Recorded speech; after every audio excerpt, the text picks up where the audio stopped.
Quinto trabalho? Quinto trabalho, a corça serenita. A corça serenita era a mais veloz e mais encantadora criatura do mundo. Podia correr sem nunca se cansar, porque seus cascos eram feitos de bronze e sua cabeça era adornada por esplêndidos chifres de ouro maciço polido. Ela chama-se serenita porque ela pertence a Ártemis. Ártemis é a deusa grega correspondente a Diana para os romanos, que é a deusa da caça. E a Ártemis, por uma série de razões, também é chamada de serenita. Por isso que a corça chama-se serenita, porque ela pertence a Ártemis, que é uma deusa, a deusa que preside a caça. Durante um ano inteiro, Hércules perseguiu-a pelas montanhas, através dos desfiladeiros, cruzando rios, seguindo-a pelos vales e grandes planícies. Cruzou o istmo de Corinto, perseguindo a corça até os picos de Citera, Parnaso e Oetes. Depois, descendo, perseguiu-a na Tessália e na Ilíria. Algumas vezes ele corria sob um sol causticante, outras num frio cortante. Às vezes, machucava os pés em pedras pontiagudas ou tropeçava na crina de fogo. Então a corça interrompeu a sua fuga voraz, olhou em volta procurando lugar para atravessar. Hércules, percebendo que não havia outra solução, esticou seu arco e apontou para as patas do animal. A pontaria e a escolha do exato momento revelaram toda a sua perícia. A flecha atravessou as 4 patas de uma só vez. No justo instante em que ficaram juntas no salto, a arma passou entre os tendões e os ossos, sem derramar uma só gota de sangue. Antes que Hércules pusesse seus braços em volta da corça, uma voz de mulher ecoou pelo lugar deserto. Como ousa? Exclamou ela. Essa Ártemis é o propósito da mulher brava. Ela é terrível. Teve um episódio na vida de Ártemis em que um caçador a viu nua tomando banho e a viu assim inadvertidamente, e ela ficou com tanta raiva do caçador que o transformou numa corça e ele foi morto pelos seus próprios cachorros. Tão vingativa é essa Ártemis. Ela é um tipo vingativo e terrível. Essa Ártemis não leva para casa. O que será que ela vai fazer com Hércules? Uma vez que Hércules acabou de dar uma flechada na corça dela? Muito bem, beleza. E voltando-se rapidamente, Hércules viu Ártemis, a grande deusa dos bosques, com seu arco apontado diretamente para ele, com uma fúria incontrolável estampada no rosto. Estou obedecendo às ordens de Euristeu, o mesquinho rei de Mecenas. Tenho que levar essa corça até seu palácio, mostrá-la a ele e depois soltá-la de novo. Não fui eu quem decidiu fazer isso, mas os próprios deuses. E como vê, respeito os deuses e levo a cabo os seus desejos. Agora, se você acha que eu agi mal, mate-me. Ártemis ficou atônita com a resposta. Se você acha que agi mal, mate-me. No entanto, ele obviamente agira bem. Por outro lado, tinha ferido sua corça, e aquilo era um grande insulto. 2 forças lutavam dentro dela. De um lado estava seu orgulho de deusa Olímpia, e do outro, a simples lógica. Durante um bom tempo ela ficou pensativa e indecisa. Mas, por fim, baixou seu arco e disse: leve a corça para Euristeu, mas tenha cuidado para não machucá-la mais. Esta é a primeira vez que um homem consegue vergar minha vontade. Você merece congratulações, Hércules. O herói pegou a corça e levou-a para Micenas. Força, rapidez e esperteza nem sempre são suficientes para realizar grandes façanhas. Às vezes a dignidade do espírito também é necessária. E essa era uma qualidade que ele, o filho de Alquimene, nunca perdera. Olha que interessante que é essa história, né? Não é bacana esse trabalho? Compreenderam que o Hércules agora se fez respeitar por uma própria deusa que ele está progredindo. Compreende que é um progresso, né? E que ele consegue até mesmo que uma deusa vingativa e rancorosa como Ártemis, que estava louco para matá-lo, né? Que ela tenha feito, tenha consentido em que ele levasse a corça dela para Euristeu. Porque, afinal de contas, o Hércules estava voltado para um projeto nobre. Né? No fundo, ele estava querendo cumprir a vontade dos deuses. Não é isso? Cumprir a vontade dos deuses não é cumprir a vontade de Deus, não é cumprir a vontade do Espírito. De certa maneira, ele está tentando cumprir a vontade do Espírito, porque foram os deuses que disseram para o oráculo que ele devia aceitar os 12 trabalhos. Portanto, ele estava ali escravizado naquele desejo, escravizado naquela necessidade. Agora, qual é o significado do trabalho em si? Como é que ele capturou a corça? Ele correu atrás dela há quanto tempo? 1 ano. 1 ano ele perseguiu, afligia, perseguiu, até que finalmente ele conseguiu jogar aquela flecha e pegou as 4 patas da corça ao mesmo tempo, no momento em que ela tinha saltado. Então ele perpassa, junta, e perpassou as patas como uma flechada. Qual é o significado simbólico disso? O Deus dessa facílima. 4 patas? Não. Tem. Tem que saber esperar. Ou seja, se você quer dominar os seus desejos, se você quer governar a sua própria vida, tem de ter paciência. Entenderam o significado simbólico? Ele aprender que tem que ter paciência para conseguir algum resultado e não se consegue nada com rapidez.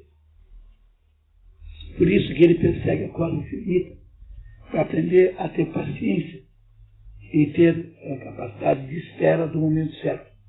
Muito bem interpretado. É isso mesmo. Tem que ter a força espiritual às vezes. Né? É isso mesmo. Estão entendendo, pessoal? Por enquanto, algum conselho, alguma coisa que vocês tenham aprendido nesses 5 trabalhos, que sejam negativos, ou sejam inapropriados para vocês ensinarem para as crianças? Não, só tem coisa boa. Só tem coisas boas aqui, não tem nada de errado. Ele agora, nessa altura, no fim do trabalho, menos da metade, já está sendo visto com consideração pelos próprios deuses. Porque os deuses estão percebendo nele alguma coisa de nobre, alguma coisa de notável. O esforço que ele faz para melhorar está sendo reconhecido pelos próprios deuses do Olimpo. A Ártemis, que teria tudo para vingar-se, não se vinga. Aceita que a costa vai ser levada, apesar de ser fechada, que é um grande insulto, né? Uma injúria é um insulto. Foi por causa de uma coisa assim que mataram a Efigênia, porque os gregos estavam em Aulis, acampados a caminho de Troia, e os soldados gregos foram ao bosque e mataram uma coxa de Ártemis. Quando ela descobriu que tinham matado uma coxa dela, ela produziu como é que se diz quando não mexe o vento? Uma calmaria tão grave, que a frota grega não conseguia mais navegar na direção de Troia.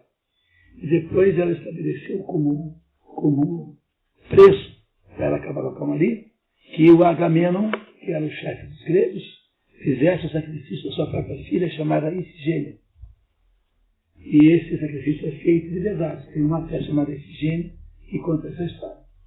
Veja, uma mulher que é capaz de grau desse tamanho de vingança, libera o Hércules, porque vê nele uma nobreza, alguma coisa excepcional que a faz desconsiderar o desafio que ele havia feito com a sua própria costa.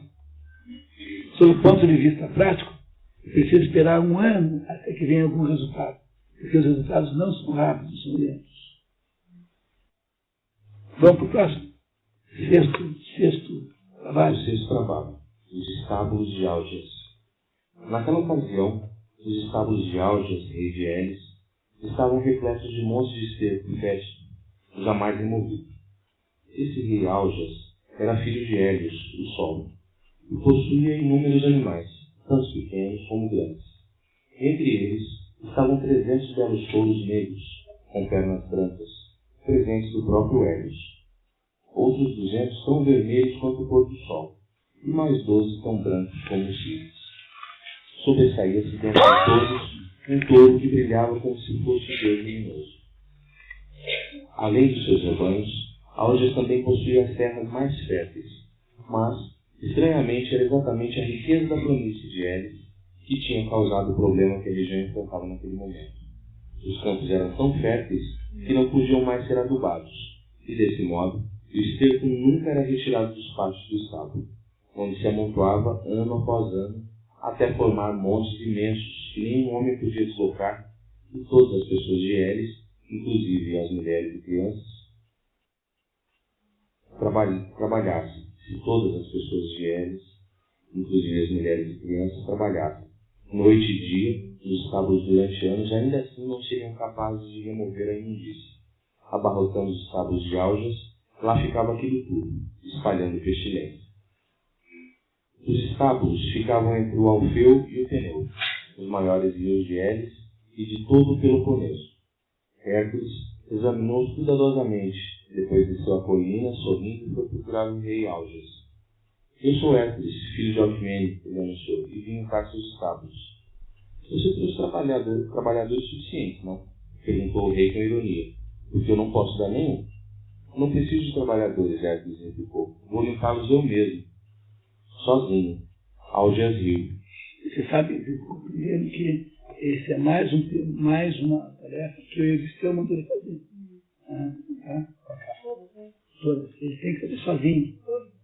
Todas são o Euristeu que manda. E a condição da tarefa é que ele faça sozinho a limpeza do estábulo. E quantos anos você pensa que vai viver? Milhares? Vou limpar seus estábulos em um só dia, respondeu o herói com voz confiante. Escute, Hércules, vamos deixar de brincadeira. Fale sério. Mas falo sério, absolutamente sério. Seus estábulos serão limpos em um único dia.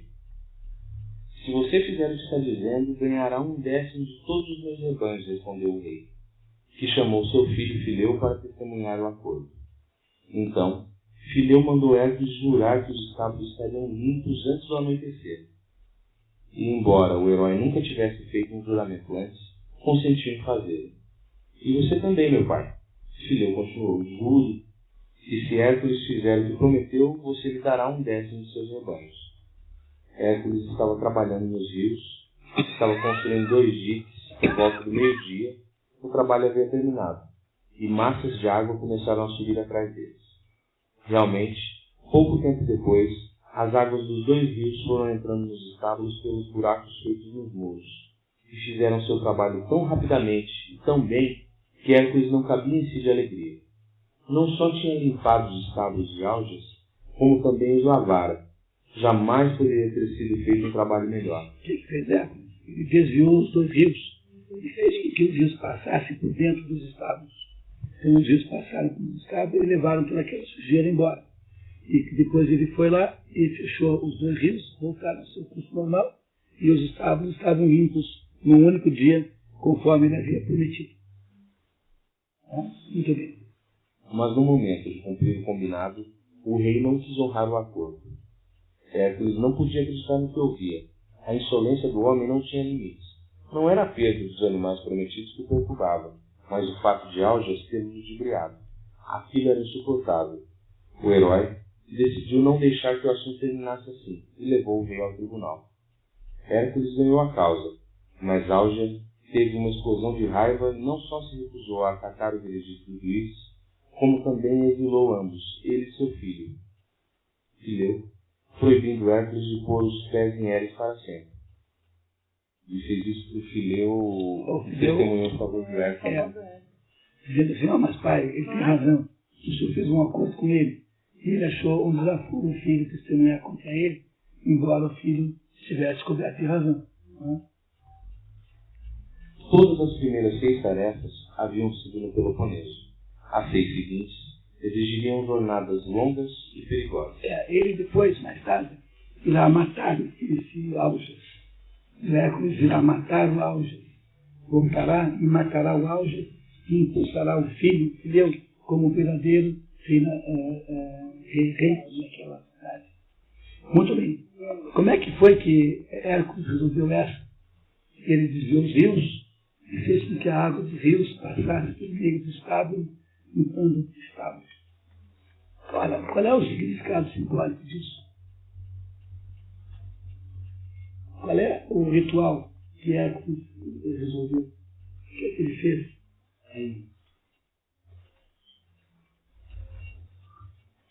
Diga, Cláudio. Limpeza do quê? Do quê? Do quê?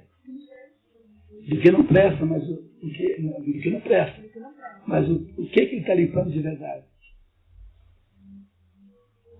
É como que reino, né? Porque mesmo com toda a riqueza, com toda a fartura, o reino, mesmo com toda a riqueza, toda a fartura, ele tinha aquilo que atrapalhava ele, que era um monte de ser que ficava lá no estábulo, trazendo pestilência, trazendo coisa ruim pro... Não parece a vocês que esses estábulos ficam num lugar baixo?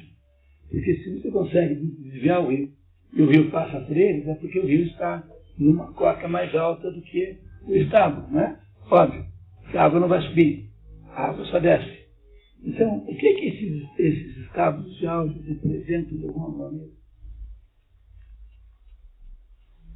Todas aquelas sujeiras inconscientes que estão colocadas e abandonadas na mente humana, que é onde nascem as tendências destrutivas. Isso que limpou é o subconsciente, o inconsciente, aquilo que está escondido, aquilo que está abaixo e que não presta e que não se deve guardar, é que é limpado, tem que limpar para poder recuperar a potência de controlar as emoções. Porque enquanto você deixar esses elementos subconscientes vivos, enquanto você permitir que eles funcionem sozinhos, que essas sujeiras funcionem de alguma maneira, essas sujeiras não serão capazes, estragarão o seu plano de recuperar o poder de controle das suas emoções. Ou seja, não se pode deixar nada sujo, nenhuma ideia torta, nada sujo. É preciso olhar para aquelas coisas, limpá-las todas, para que você possa recuperar a capacidade de dominar as suas emoções. Esse é o sentido da limpeza dos estados. Não entrar no mérito, não entrar em fradismo, essas coisas. Explicar o seguinte, que às vezes a gente pega que é a mesma ideia da neurose, né? Às vezes a gente ouve uma mentira e a gente guarda essa mentira dentro da gente, e porque a gente não tem capacidade, tem medo de olhar para ela fica escondida dentro da gente e nunca fica fazendo mal assim que a gente sabe. Então tem que explicar para a criança que a gente não deve deixar coisas escondidas fazendo mal para nós. A gente deve tentar limpá-las. Coisas que incomodaram, coisas que nos incomodam, coisas que são chatas. Essas coisas a gente tem que enfrentar de uma vez e limpar e tirar fora. Porque senão elas vão ficar atuando na nossa vida. Tá? Não estou vendo, desculpe. Então, o que a gente tem que contar para as crianças é que às vezes a gente guarda coisas que não devia guardar e devia livrar dessas coisas. Por exemplo, uma culpa. Entendeu? Culpa, nossa, começou. Que criança vive com isso, né? Eu me lembro da minha filha, quando tinha 4, 5 anos, chegou um dia e declarou que não ia mais para a escola. E aí, mais porque com dor de barriga. E aí, depois de uma conversa assim, de 10 minutos, fui com ela para um parque, sentamos os dois numa mesa, num banco de praça, e eu perguntei, então agora me conta, por que você não quer ir para a escola? Depois de muito trabalho, ela me contou que ela havia estragado um trabalhinho de um colega no dia anterior, sem querer, e tinha medo que a professora a matasse por causa daquilo. Entendeu? Uma coisa como essa tem uma potência de neurotização. Ela acha tão horrível aquela situação, tão incrivelmente ruim aquela situação, que ela guarda aquela situação dentro do seu subconsciente e tem tanto horror aquilo que ela tranca aquilo no lugar e faz de conta que não existe. É esse troço que tem que limpar. E como é que você limpa? Falando a respeito. Porque é a terapia da fala que resolve isso. Falar é curar. Falando é que você cura. Por isso que a maioria das terapias, seja como dela, funciona no começo. Porque a pessoa senta no divã e começa a contar os seus problemas para um psicólogo, E ao falar dos seus problemas, simplesmente pelo fato de fazer isso, ela equaciona o sofrimento. Ela pega o seu sofrimento e organiza o sofrimento. E ao organizar o sofrimento, ela se acha então capaz de se livrar daquelas coisas que ficaram tortas. É exatamente esse o sentido da confissão católica. Os católicos confessam para esse fim, que é para você impedir que fique ali torto alguma coisa acumulada que você não consegue contar. Agora, exatamente como a confissão católica, não é para você contar nada com detalhe. Não é para chegar para o padre e contar a coisa dando nome, telefone, endereço, nome do motel. Você chega para o padre e você conta para o padre apenas dá indicações do que você fez de errado. Indicações em torno do que você fez errado. Você, aliás, nunca deve contar para Deus muita coisa. Nunca seja muito explícito com Deus também, porque vai que Deus acredita. Vamos estar do lado. Então, Deus sabe todos os teus defeitos. Deus sabe todos os teus pecados e teus defeitos. Não fique contando o tempo todo. Mas você precisa falar deles. Precisa falar dessas coisas, porque senão elas se tornam estrume dentro dos estados de auge. E é por isso que não é possível recuperar o controle da vida emocional, a não ser que você seja capaz de admitir que tem uma sujeira lá e, ao olhar para ela, jogar fora. Esse é o sentido. Vamos para o sétimo, pessoal? Vamos lá? Sétimo. O sétimo trabalho, o touro de Creta. Euristeu ordenou que Hércules fosse capturar o terrível touro que assolava os campos de Creta. Na verdade, não só capturá-lo, mas levá-lo vivo para Micenas pelo mar. De repente, o magnífico touro, que até então fora manso como um cordeiro, transformou-se num monstro furioso, possuído por uma necessidade selvagem de destruir. Atacava homens e animais, deixando um rastro de carnificina pelo ano passado. Hércules segurou seus chifres e apertou-os como um torniquete de aço, impedindo subitamente seu curso. Um tremor correu por todo o poderoso corpo da fera, como se tivesse colidido contra um muro de pedra. Com toda a sua força terrível, Hércules empurrou a cabeça do touro para baixo, até suas narinas rasparem no chão. O animal lutava raivoso, mas em vão. Por mais que tentasse, não conseguia levantar a cabeça de novo. Seus cascos traseiros arranhavam desesperadamente a terra, tentando encontrar um ponto de apoio, mas nada podia desalojar o filho de Zeus ou fazê-lo perder o equilíbrio. Uma espuma borbulhava da boca do touro, cheio de raiva, impotente. Não havia nada que pudesse fazer. Em pouco tempo, suas últimas forças esgotaram-se, e ele se entregou extenuado ao seu oponente. Hércules amarrou uma corda nos chifres do touro, que não pôde mais se libertar ou investir contra o herói. O temível touro de Creta finalmente fora domado. Assim, Hércules levou o touro para o mar. Agora, a tarefa que parecia impossível tinha se tornado subitamente fácil. Em lugar de nadar para o Peloponeso com o furioso animal, Hércules fez justamente o oposto. Sentou-se confortavelmente nas suas costas e deixou-se levar até lá. Veio montado num touro mais feroz que havia. É isso. Qual é o significado disso? O que o touro representa? Sempre procurar os significados simbólicos da entidade, né? O que o touro representa? Força bruta, fúria, força bruta. É isso? Então, o touro representa um impulso brutal, um impulso de agressão brutal, a força bruta. Como é que ele dominou o touro? Primeiro, fazer o quê? Abaixar a cabeça. Primeiro, ele escapa dos golpes como um toureiro faz, né? Não sei se está claro aqui, mas em primeiro lugar ele escapa dos golpes como um toureiro que desvia. Não é assim que o toureiro domina o touro. Ele desvia dos golpes, saindo da frente. Então, o touro vai com toda a brutalidade atacar o toureiro. Mas o toureiro não fica na frente. Ele sai da frente e o touro ataca no vazio. Ataca no vazio. Ataca no vazio. Quando você precisa controlar a brutalidade, o jeito de fazer isso não é você enfrentando-a, opondo-se a ela com mais brutalidade, mas é tentar impedir que aquela brutalidade direcione-se para você. E não é isso que ele faz quando ele direciona a força do touro para o chão, quando ele empurra os chifres do touro para baixo.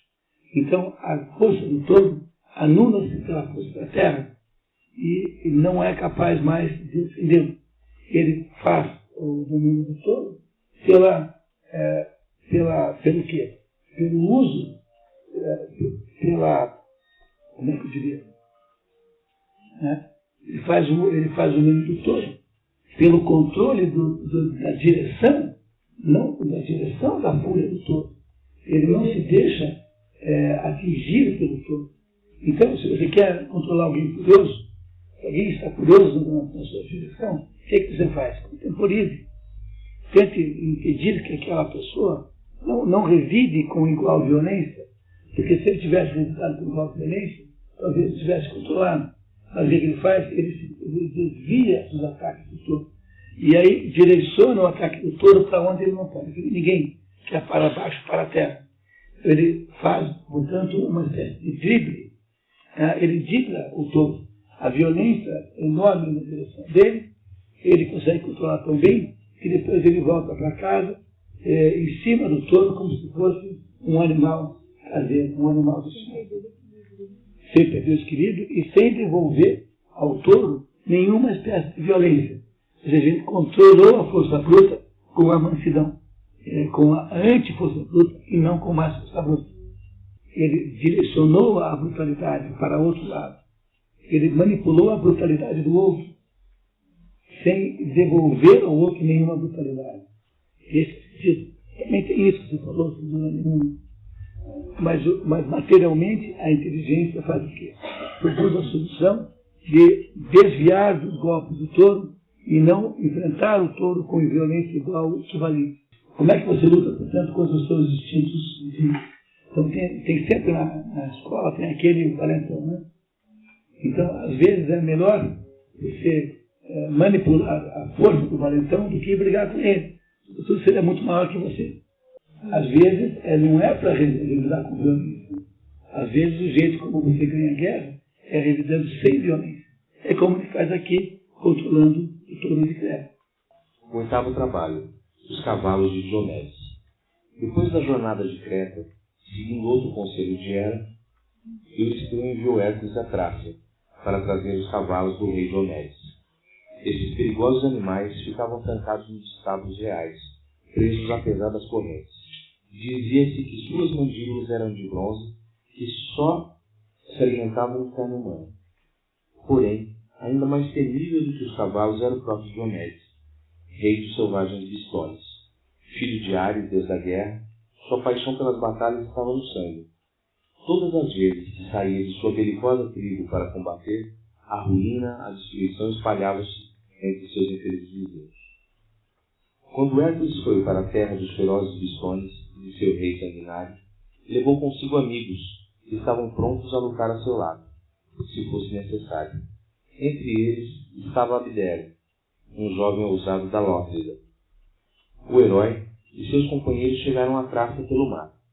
Hércules logo descobriu o estábulo, e enquanto seus companheiros desabavam sobre os guardas para amarrá-los, ele desacorrentou os animais de suas baias e, segurando-os pelas rédeas, conduziu o tropel até o navio. Ainda longe, avistou uma horda imensa de pistões, liderados por Diomedes, que montavam um corcel preto. Conforme avançavam, gritavam ferozmente e brandiam suas compridas lanças. E não estavam felizes com a possibilidade de roubar os cavalos, né? Notou que a planície onde estavam ficava abaixo do nível do mar, e se mantinha recuado por causa de uma parede de dunas, formadas pela areia de onde as ondas lançavam. Vamos, ajudem-me a abrir um canal para inundar a planície, gritou aos companheiros.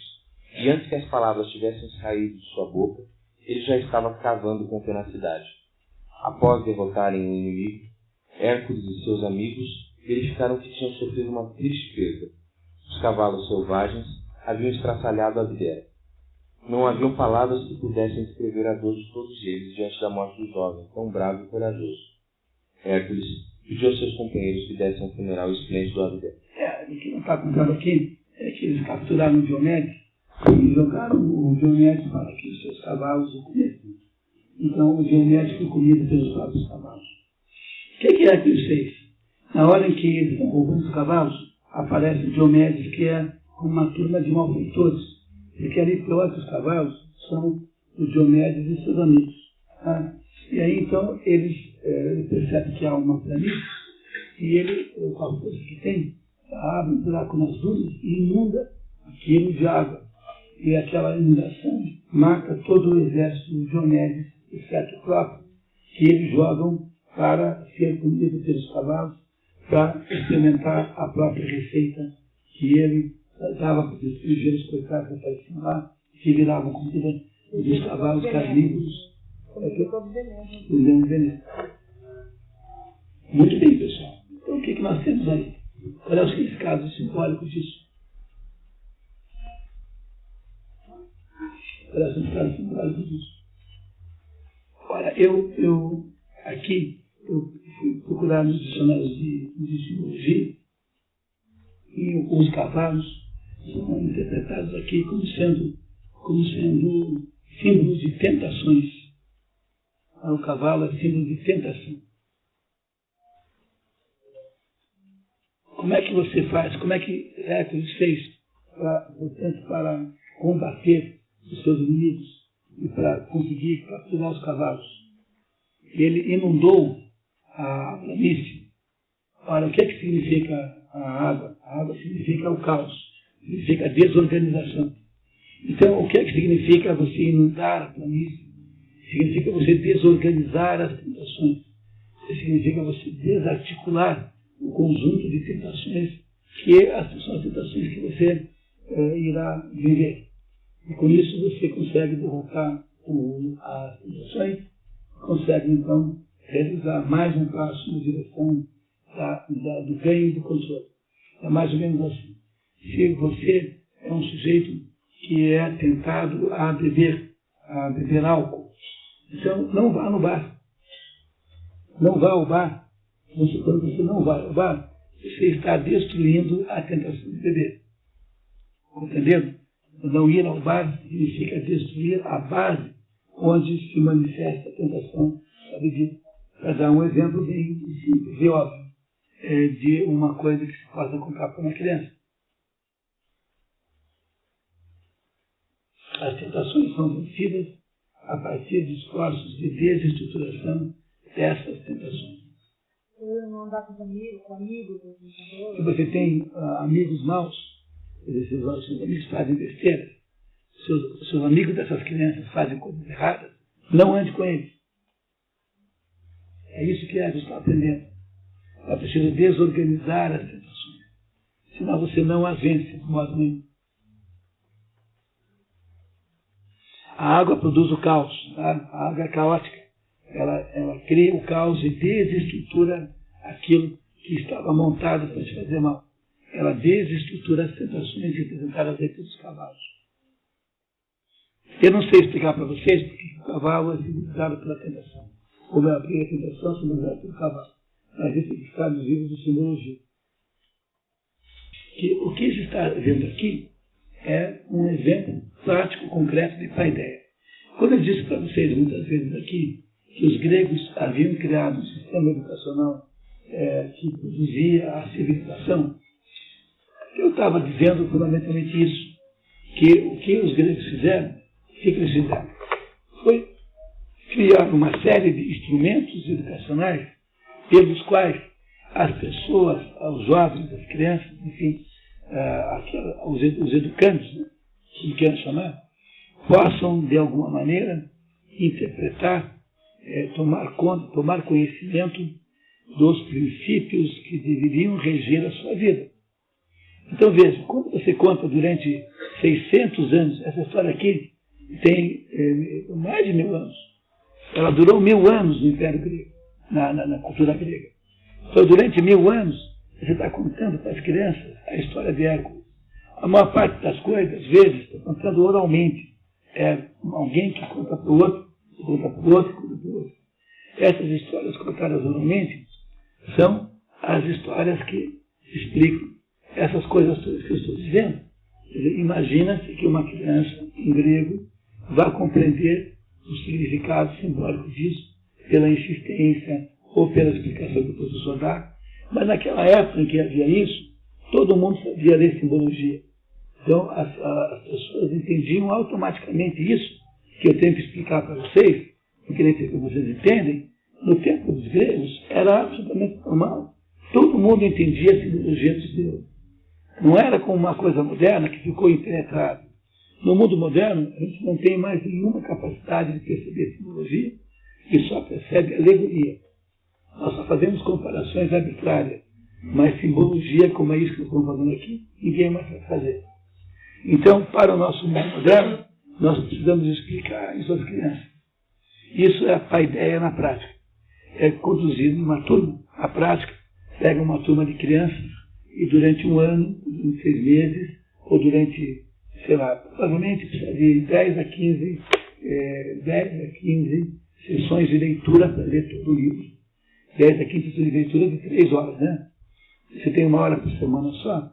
Então, se você fizer 30 e poucas reuniões, ou ao longo de um ano, 35 encontros em que você lê linha por linha desse livro, no final você perceberá que as crianças entenderam, colocaram na sua consciência uma porção de conclusões notáveis, extraordinariamente importantes, sobre como é que se conduz a própria vida. Porque, no fundo, o que esse livro quer fazer é orientar as crianças para que elas sejam heróicas de alguma maneira. À sua moda, do seu jeito. É esse o sentido do livro Hércules, cujo desfecho, que é magnífico. O novo trabalho, o cinto de Hipólito. Em Micenas, uma nova ordem aguardava o herói. Ele devia trazer o cinto de Hipólita, rainha das Amazonas. Mais uma vez, tratava-se de uma ideia de Hera. Quando Hércules recebeu a ordem de executar essa tarefa, soube o quão seria difícil.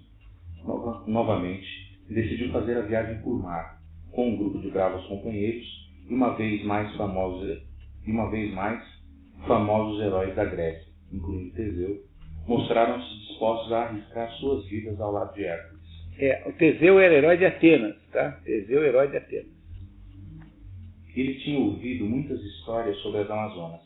Dizia-se que a primeira delas era a filha do deus da guerra, Ares. Elas herdaram suas habilidades marciais e ensinaram-nas a seus filhos, ou melhor, a suas filhas. As Amazonas seriam um povo mítico, só formado de mulheres, que teriam apenas homens na sua comunidade para fins de reprodução, e os meninos então eram mortos no nascimento, né, exceto aqueles que seriam criados para serem reprodutores. E está vendo o sonho de todo homem, né? E os privilegiadíssimos, né? E essas mulheres seriam mulheres guerreiras, porque para poder manejar melhor a espada, elas cortavam o seio direito.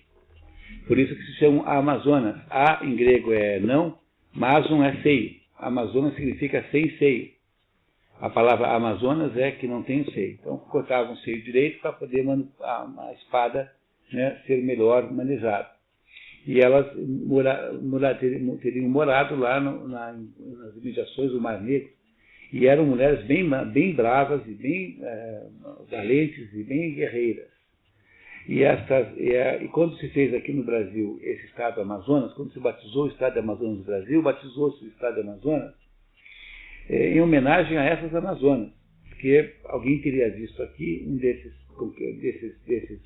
exploradores aqui da Amazônia, né? Os primeiros que vieram, alguém teria visto uma tribo de mulheres assim aqui. Coisa que provavelmente foi alguma espécie de engano, sei lá. Mas o estado do Amazonas e o rio Amazonas são batizados em homenagem a estas mulheres chamadas Amazonas, que já existiam lá na mitologia grega. Tá? E essas Amazonas eram dirigidas por uma mulher chamada Hipólita. A Hipólita, para quem não esqueceu, ou para quem esqueceu, é a mãe de Fedra, a A mãe do Hipólito, que é o enteado de Fedra, lembra de Fedra? Quem esteve aqui vendo Fedra? Nós vimos há pouco tempo aí.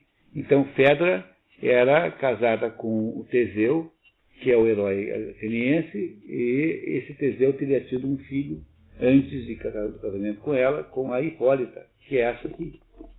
Essa Hipólita, a rainha das Amazonas. São a mesma pessoa. Tá? A Hipólita, mãe do Hipólito, e essa Hipólita aqui são a mesma pessoa. Tá certo? Então, continuamos. Hipólita perguntou a Hércules: Euristeu mandou pegar meu cinto porque acreditava que você nunca voltaria vivo, não é verdade? É você quem o diz, replicou Hércules. Mas sua dedução está certa. Sim, é isso mesmo. Então, Hércules, entrego-lhe o cinto para que o leve a Euristeu, disse a rainha e começou a soltá-lo de sua cintura. O Euristeu queria que ele pegasse o cinto da Hipólita para dar de presente à sua filha. O Euristeu tinha uma filha que queria dar de presente à filha. E ele achava que, na verdade ele não queria, ele queria que o Hércules fosse morto pelas Amazonas. Mas ele chega lá e na hora que vai haver o primeiro embate entre a sua comitiva e as Amazonas, ele convence a Hipólita da importância que tinha dele levar o cinto. E ela topa. Ela pega e concorda, tá vendo? Está entregando o cinto para o Hércules, a rainha das Amazonas. Nesse momento, porém, a deusa Hera impediu que Hipólita renunciasse a seu cinto. Ela se transformou numa amazona e justamente quando a rainha estendia o cinto para Hércules, gritou: Não, não devemos entregar o cinto. Este homem veio para levar a nossa rainha e deve morrer. E daí deu tudo errado. Né? Então a Hera transforma-se numa amazona e impede. Né? E na verdade o que ela faz é matar um dos membros da comitiva de Hércules. Ela mata um daqueles membros e começa então uma briga. Essa briga em que aí confrontam-se os homens, Hércules e seus companheiros, contra as Amazonas todas, lideradas pela Hipólita. Enfrentadas pelos heróis unidos, aquelas mulheres beligerantes finalmente experimentaram a derrota e tombaram. Hércules impôs seus termos: Você me dará seu cinto e Melanippe será solto.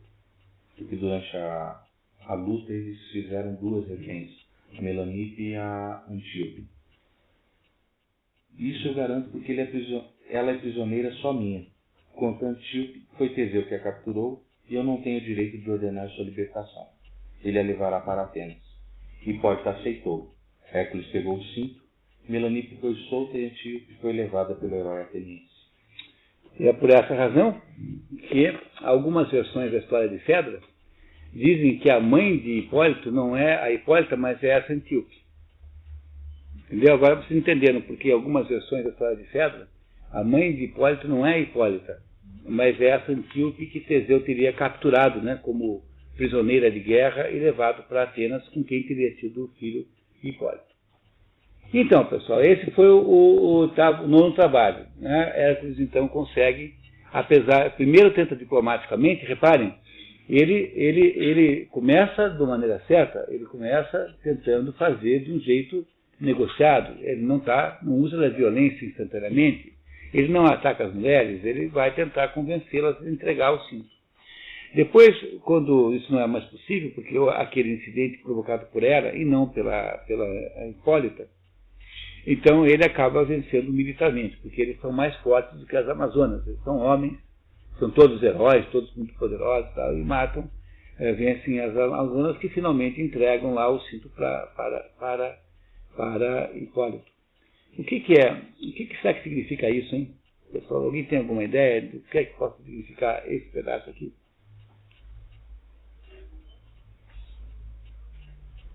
O que vocês acham? Alguém quer tentar explicar? Vocês reparem que simbolicamente é claramente uma luta de homens com mulheres, né? Não é isso? O que são as Amazonas? As Amazonas são matadoras de homens, não é isso? Não são isso que elas são? Elas são matadoras de homens. Elas querem propor. É uma única sociedade feminina que já existiu, porque as sociedades nunca são assim. Sempre tem homem e mulher, né? E nesse caso é uma sociedade só de mulheres. Nunca há uma sociedade só de homens, né? Não há na literatura nem caso, acho, em que haja uma sociedade só de homens de propósito. Há circunstancialmente sociedade só, a história só tem homens, mas sociedade mesmo não tem. Então, o que são as Amazonas? Não são matadoras de homens? São. Mas, se a gente ficar olhando para homem e mulher como sendo os dois sexos, né, a gente não vai entender o que está escrito aqui. Porque não é uma coisa tão óbvia assim. Tem que procurar simbologia. A simbologia é o quê? É aquilo que está por trás da aparência, né? O símbolo é aquilo que está por trás da aparência. Ora, se essa encrenca aqui é uma encrenca entre homens e mulheres, é uma encrenca entre o que os homens e as mulheres representam. E o que é que os homens e as mulheres representam? Os homens representam o poder espiritual e as mulheres representam o poder temporal. Quer dizer, no sentido de que os homens estão associados à ideia de espírito e as mulheres estão associadas à ideia de terra, de mãe, né? De origem, de onde as coisas nascem, de nutriz. Essa é a ideia central da mulher. Qual é, portanto, o sentido da rebelião das Amazonas contra os homens? Porque elas são mulheres rebeladas. Né? Olha, a rebelião das Amazonas contra os homens é a rebelião da terra contra o céu. Essas duas coisas deviam estar casadas, por isso é que você tem o pai e a mãe juntos, né, formando uma dupla, uma díade, que é a origem de tudo. Mas se o que tem aí não é uma díade, é uma rebelião de uma parte contra a outra, e não é dos homens contra as mulheres, das mulheres contra os homens. Portanto, o que é isso? Né? O que tem aí é o quê? É uma rebelião da terra contra o sol, contra o céu. É a rebelião da Hipólita, ou seja, das Amazonas, contra o céu. Não é isso? Se há aí uma rebelião da terra contra o céu, e ela é vencida pelo céu, porque é vencida pelos homens, o que é que isso significa? Simbolicamente, que há a reafirmação do poder espiritual sobre o poder terrestre. Ou seja, para que o Hércules possa produzir para que ele possa continuar aprendendo e evoluindo, ele precisa sempre colocar o espírito acima da terra, ou seja, é preciso colocar a Arete acima da Edoné. Sempre, sempre, sempre, sempre. Porque a terra está associada com os desejos da carne, os desejos do corpo. Então é preciso sempre colocá-la sobre os desejos do espírito, porque o espírito deve mandar no corpo e não o contrário. Compreenderam o que é que significa simbolicamente a vitória das Amazonas? Contra as Amazonas? A vitória de Hércules contra... Não, aí, veja bem, reparem que não é apenas o Hércules, né? Tanto é que o autor faz questão de dizer que ele leva com ele Teseu também. Ele faz um congregado de heróis para lutar contra as Amazonas, porque as Amazonas só podem ser vencidas por um congregado, uma reunião de heróis, e não por um só. Isso não é nenhuma coincidência, isso é absolutamente aí simbólico dentro da história. É a recuperação da prioridade do espírito sobre a matéria. É isso que significa simbolicamente essa vitória dos heróis gregos sobre as Amazonas. Que são, por sua vez, o quê? São a rebelião contra o espírito. É a rebelião de Gaia contra Urano, como está na teogonia. É a mesma rebelião. Essa rebelião é a mesmíssima rebelião. É a rebelião da matéria sobre o espírito. E você precisa recuperar a normalidade. Quer dizer, é preciso botar a matéria de volta sobre o espírito de qualquer jeito. Senão você não consegue vencer. Simbolicamente, né? Simbolicamente, sempre. O cinto representa a identidade. Quer dizer, tomar o cinto de Hipólita é colocar Hipólita no seu devido lugar. É como alguém que tira o escalpo de alguém que você domina, né? Tirar o escalpo, o que é? Tirar o escalpo é possuir espiritualmente aquela outra coisa. É tirar alguma coisa essencial da outra pessoa, que transforme a outra pessoa numa uma parte de você e não você dela. Então, tirar o cinto significa submeter Hipólita, ou seja, submeter a matéria ao quê? Ao espírito. A matéria tem que ser submetida ao espírito. Como é que você faz isso? Simbolicamente pelo quê? Pela retirada do cinto. Esse é o sentido da retirada do cinto.